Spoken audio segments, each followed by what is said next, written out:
28 जून से खोलने के निर्णय के बाद तैयारियां शुरू कर दी गई है। आने वाले श्रद्धालुओं को दर्शन के लिए ऑनलाइन बुकिंग करवानी होगी। इसके बाद वैक्सीनेशन सर्टिफिकेट या 24 से 28 घंटे पूर्व की कोविड नेगेटिव रिपोर्ट दिखाने पर ही मंदिर परिसर में प्रवेश किया जाएगा।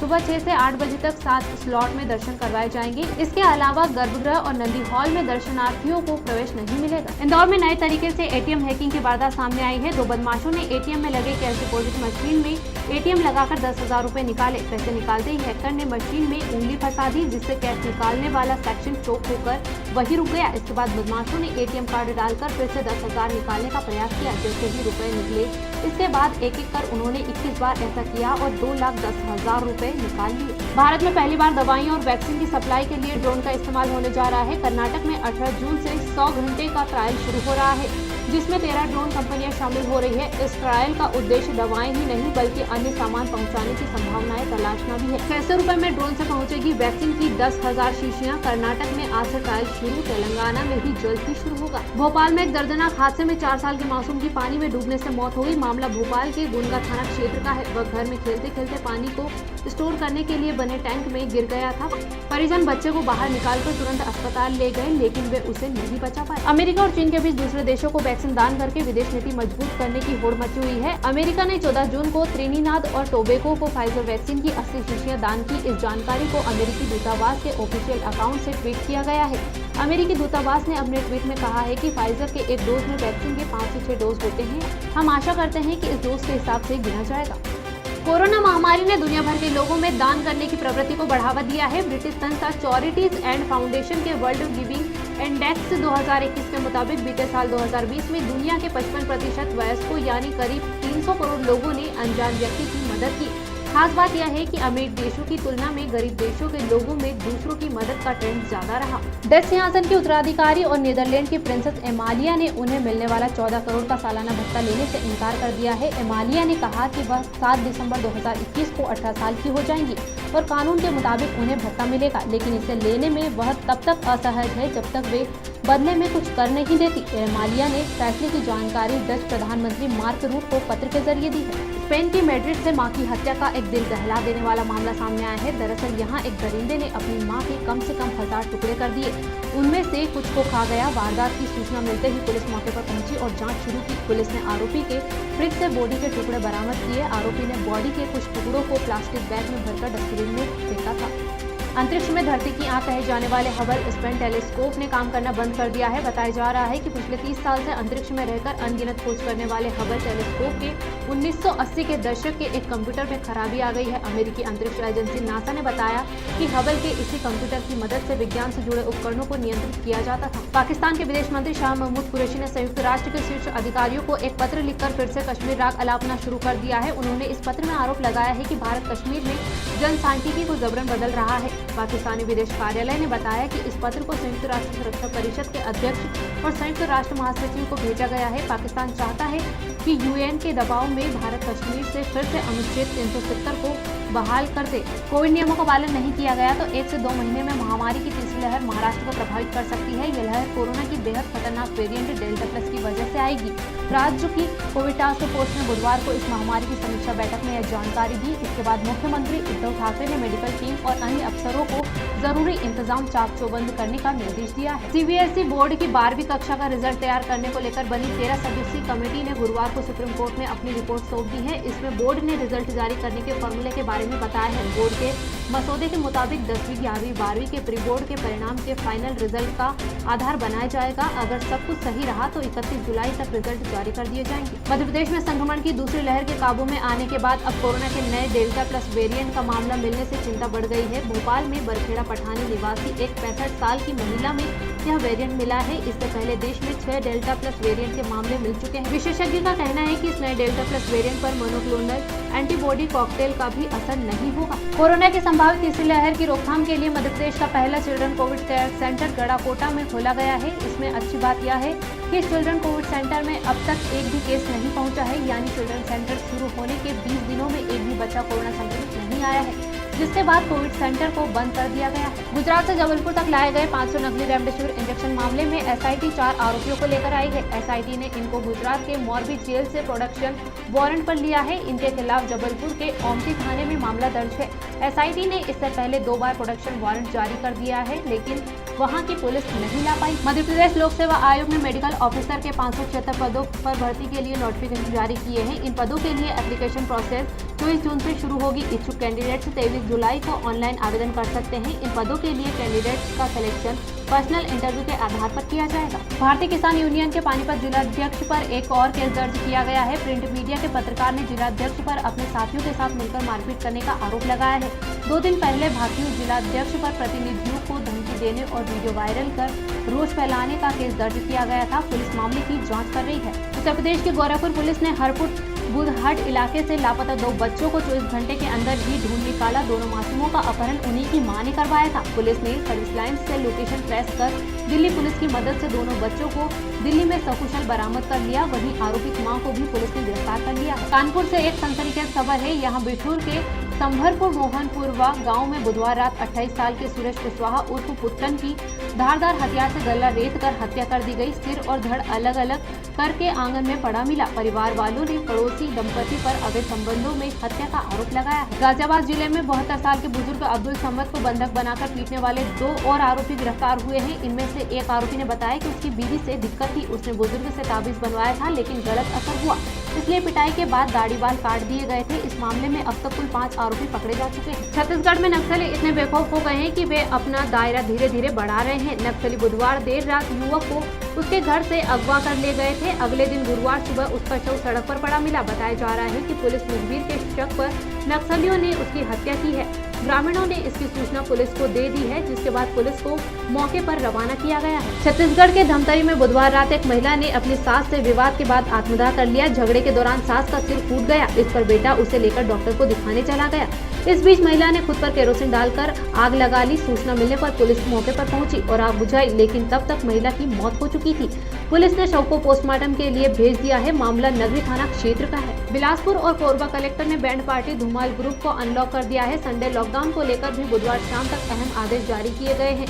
हालांकि ये छूट कुछ शर्तों के साथ जारी की गई है। बिलासपुर में संडे पूरे दिन लॉकडाउन रहेगा। वहीं कोरबा में दोपहर 2 बजे तक ही लॉकडाउन में छूट दी गई है। जिलों में बैंड का इस्तेमाल लोग कर सकेंगे, मगर सिर्फ 10 लोगों की टीम ही परफॉर्म करेगी। पालघर के डहाणू तहसील में बुधवार सुबह विशाल फायर वर्क्स नाम की एक पटाखा कंपनी में भीषण आग लग गई। यह फैक्ट्री डहाणू हाईवे से करीब 15 किलोमीटर दूर जंगल में है। हादसे में अब तक 5 लोगों के गंभीर रूप से घायल होने की जानकारी मिली है। वडोदरा शहर में गुरुवार को तूफानी हवाओं के साथ मूसलाधार बारिश होने से सड़कों पर कई जगह विशाल होर्डिंग्स व पेड़ गिर गए हैं। इसके साथ ही निचले इलाकों में पानी भरने से लोगों को काफी परेशानियों का सामना करना पड़ रहा है। हालांकि झमाझम बारिश ने लोगों को तेज गर्मी से राहत दिला दी है। इंदौर में गृह निर्माण सरकारी संस्थाओं के माध्यम से करोड़ों रुपए की जमीन की अफरा तफरी कर चुके कुख्यात भूमाफिया दीपक मद्दा व उसके साले और मजदूर पंचायत ग्राम निर्माण सहकारी संस्था के उपाध्यक्ष रहे दीपेश बोरा की गिरफ्तारी के बाद अब जल्द ही दीपक मद्दा की गिरफ्तारी के लिए पुलिस ने भी आरोपी की तलाश शुरू कर दी है। इंदौर शहर में चोरों के हौसले बुलंद होते जा रहे हैं। वहीं देर रात खजराना थाना क्षेत्र में एक मेडिकल शॉप से दुकान के ताले तोड़कर चोर हजारों के माल पर हाथ साफ कर फरार हो गए।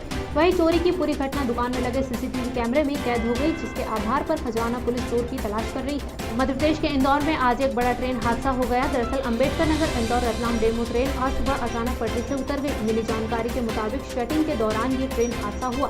बता दें कि वर्तमान में ट्रेनों का संचालन बंद है और खाली गाड़ी को इधर से उधर शटिंग की जा रही है। इसी शटिंग के दौरान डेमू ट्रेन की शटिंग करते समय राजेंद्र नगर स्टेशन पर पूछ लगने से स्टेशन यार्ड में बने डेड एंड के टूटने से खाली ट्रेन के लास्ट ट्रॉली के पहिए पटरी से उतर गए। उज्जैन जिले के बड़नगर तहसील के इंगोरिया थाना प्रभारी अशोक शर्मा द्वारा जानकारी देते हुए बताया, मुखबिर से सूचना मिली शिवनारायण उर्फ शिवा निवासी बरेली के पास एक पिस्टल है। थाना प्रभारी अशोक शर्मा द्वारा सूचना के आधार पर तुरंत अपनी टीम गठित कर शिवा और शिवनारायण मोगिया के घर भेजी। इसके पास से एक पिस्टल बरामद की गई। पुलिस द्वारा की गई पूछताछ में 3 अन्य साथियों का नाम भी उसने कबूला। आरिफ, केदार, मयूर आरोपियों के विरुद्ध धारा 25 आर्म्स एक्ट के तहत कार्यवाही कर अपराध पंजीबद्ध कर लिया गया है। इंदौर के बाणगंगा थाना क्षेत्र की 26 वर्षीय युवती की मौत होने के बाद परिजन युवती का शव लेकर डीआईजी कार्यालय पहुंचे और आरोपियों पर कार्यवाही की मांग की।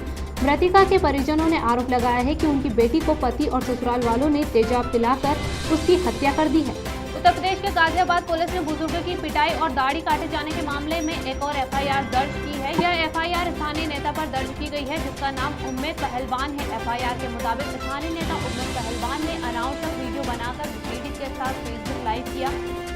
पुलिस ने कार्यवाही करते हुए मुकदमा दर्ज कर लिया है। उम्मेद पहलवान खुद को समाजवादी पार्टी से जुड़ा हुआ नेता बताता है।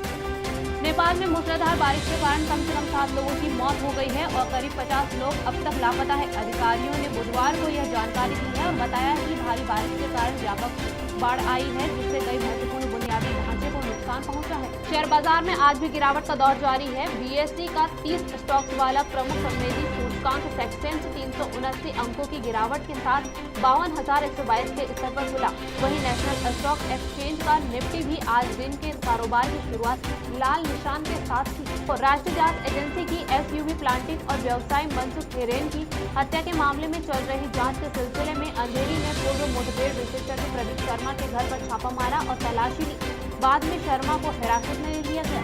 अयोध्या में श्री राम मंदिर ट्रस्ट के द्वारा खरीदी गई जमीन को लेकर एक और एंगल सामने आया है, जिस पर राम मंदिर ट्रस्ट के द्वारा सुल्तान अंसारी और रवि मोहन तिवारी से 2 करोड़ की जमीन 18.5 करोड़ में खरीदी गई। उसी दिन जमीन का दूसरा टुकड़ा ट्रस्ट के द्वारा 8 करोड़ में खरीदा गया। दूसरी जमीन हरीश पाठक और कुसुम पाठक ने सीधे खरीदी थी। कोरोना के दौर में इजराइल दुनिया का पहला देश बन गया है, जहां अब इंदौर में भी मास्क लगाने की जरूरत नहीं होगी। स्वास्थ्य मंत्रालय ने इस पाबंदी से छूट दे दी है। मंत्रालय ने कहा कि कम होते कोरोना मरीजों को देखते हुए यह फैसला लिया गया है। इजराइल में आउटडोर में मास्क की छूट पहले ही दी जा चुकी है। अमेरिका में करीब 23 पाकिस्तानी स्वयंसेवी संगठनों की बड़ी कारस्तानी उजागर हुई है। यूरोप में दुष्प्रचार अभियानों पर नजर रखने वाली संस्था डिसइंफोलैब ने एक रिपोर्ट प्रकाशित की है। इसमें दावा किया गया है कि अमेरिका में पाकिस्तानी एनजीओ ने दूसरी कोरोना लहर के दौरान भारत की कथित मदद के लिए अभियान चलाए। इसके जरिए करीब 158 करोड़ रुपए जुटाए भी है, लेकिन यह पैसा अधिकांशतः आतंकवादियों के पास पहुंच चुका है। हरिद्वार में कुंभ मेले में कोविड जांच के नाम पर बड़ा फर्जीवाड़ा हुआ है। वहां एक जांच के लिए सरकार ने लैब और एजेंसियों को 350 रुपए देने थे। अब पता लगा है कि इन एजेंसियों ने 4 लाख कोरोना टेस्ट किए हैं, जिनमें से 1 लाख से ज्यादा फर्जी है। इनमें भी 50,000 से ज्यादा एक ही मोबाइल नंबर पर रजिस्टर किए गए हैं। राजस्थान में कोरोना की दूसरी लहर काबू में आने के बाद चिकित्सा विभाग ने सैंपलिंग 48% तक घटा दी है। इसके पीछे कारण यह बताया जा रहा है कि जब किसी बीमारी के लक्षण भी नहीं हो तो जबरदस्ती कैसे टेस्ट करें, लेकिन एक्सपर्ट के अनुसार यह गलत है। राजधानी जयपुर में हर दिन औसतन 6,000 से ज्यादा लोगों की जांचें हो रही है। पहले यह जांच 14,000 के करीब थी। ग्वालियर में आजकल पुलिस जवानों के कारनामों से खाकी की इज्जत तार-तार हो रही है। मंगलवार रात से एक वीडियो वायरल हो रहा है, जिसमें झांसी रोड हाईवे पर सिकरौंदा के पास पुलिस जवान ट्रक को रोककर खुलेआम अवैध वसूली करता नजर आ रहा है। यह वीडियो किसी राहगीर ने बनाकर एसपी ग्वालियर को भेज दिया। इसके साथ ही रात को ग्वालियर थाने के 2 जवानों को सस्पेंड कर दिया गया है। रेवाड़ी पुलिस ने वीडियो कॉल पर नाबालिग लड़कियों से अश्लील हरकत करने वाले आरोपी को गिरफ्तार कर लिया है। यह आरोपी पुलिस वाला बताया जा रहा है। करीब 7 महीने से यह फरार था। यहाँ तक कि इस संबंध में प्रदेश के गृह मंत्री अनिल विज तक भी शिकायत की जा चुकी है। अब जाकर आरोपी पुलिस के हाथ में चढ़ा है। हरियाणा विधानसभा के बजट सत्र के दौरान सीएम की सुरक्षा में चूक के मामले में पुलिस महानिदेशक मनोज यादव ने वित्त अध्यक्ष ज्ञानचंद गुप्ता को रिपोर्ट सौंप दी है। रिपोर्ट में आईपीएस अधिकारी पंकज नैन सहित घटना के लिए जिम्मेदार 9 अफसरों व अधिकारियों के खिलाफ शीघ्र अनुशासनात्मक कार्यवाही की बात कही गई है। महोबा के क्रशर कारोबारी की मौत के मामले में भगोड़े आईपीएस मणिलाल पाटीदार की करीबन 50 से 60 करोड़ की संपत्ति को कुर्क करने की तैयारी हो गई। पाटीदार पर 1 लाख का इनाम घोषित किया गया है। वे 8 माह से फरार चल रहे हैं। कांदीवली इलाके के हाउसिंग सोसाइटी में रहने वाले कई लोग वैक्सीनेशन स्कैम का शिकार हुए हैं। उनका आरोप है कि कुछ लोग मुंबई के एक प्रतिष्ठित हॉस्पिटल के कर्मचारी बनकर आए हैं और नकली कोविड-19 इंजेक्शन लगा गए। टीके लगने के बाद किसी भी व्यक्ति को बुखार या थकान के लक्षण नहीं दिखे तो उन्हें शक हुआ। सोसाइटी के अधिकारियों की शिकायत पर पुलिस ने केस दर्ज कर जाँच शुरू कर दी है। गुजरात के 10वीं और 12वीं के स्टूडेंट को मास प्रमोशन दिया गया है। पहले रिजल्ट 10वीं का आना है। रिजल्ट के 24 जून को घोषित होने की संभावना है। रिजल्ट कक्षा 9वीं के परिणामों व कक्षा 10वीं के ऑनलाइन टेस्ट के मानकों पर तय होना है, जिससे स्टूडेंट भी कंफ्यूज है और अब बेसब्री से रिजल्ट का इंतजार कर रहे हैं। इसकी मार्कशीट जुलाई में दी जाएगी। टीवी एक्ट्रेस अनुष्का सेन इन दिनों केपटाउन में है। अनुष्का खतरों के खिलाड़ी 11 में हिस्सा लेने केपटाउन गई है। अनुष्का को लेकर खबरें हैं कि वे कोरोना पॉजिटिव है, इसलिए उन्हें आइसोलेशन में रखा गया है, जहां वे तेजी से रिकवर हो रही है। अनुष्का को कोरोना होने के बाद खतरों के खिलाड़ी 11 की पूरी टीम का कोरोना टेस्ट हुआ। राहत की बात यह रही कि अनुष्का सेन के अलावा कोई भी कोरोना पॉजिटिव नहीं निकला। सिंगर हिमेश रेशमिया का नया गाना सुरू 2021 चार्ट बीट पर छाया हुआ है। गाने को अब तक 33 मिलियन से ज्यादा व्यूज मिल चुके हैं। इस बीच इंटरनेट पर हिमेश रेशमिया की एक पुरानी फोटो वायरल हो रही है। एक यूजर ने हिमेश की फोटो पर कमेंट कर लिखा है, टाइम के साथ इनकी उम्र कम हो रही है, वो जवां होते जा रहे हैं। टीवी का popular comedy show the Kapil Sharma show जल्द ही वापसी कर सकता है। कृष्णा अभिषेक ने शो के कमबैक को लेकर हिंट दिया है।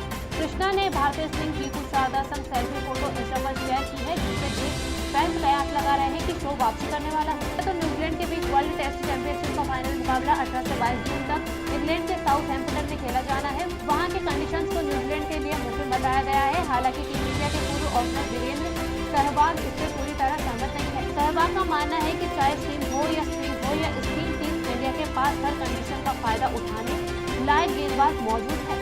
पुर्तगाल के फुटबॉल टीम के कप्तान क्रिस्टियानो रोनाल्डो के गुस्से से कोल्ड ड्रिंक बनाने वाली कंपनी कोको कोला को $4 अरब का नुकसान हो गया, क्योंकि इस घटना के बाद शेयर बाजार में कंपनी का शेयर प्राइस $56.10 से $1.6% गिरकर $55.22 पर आ गया है।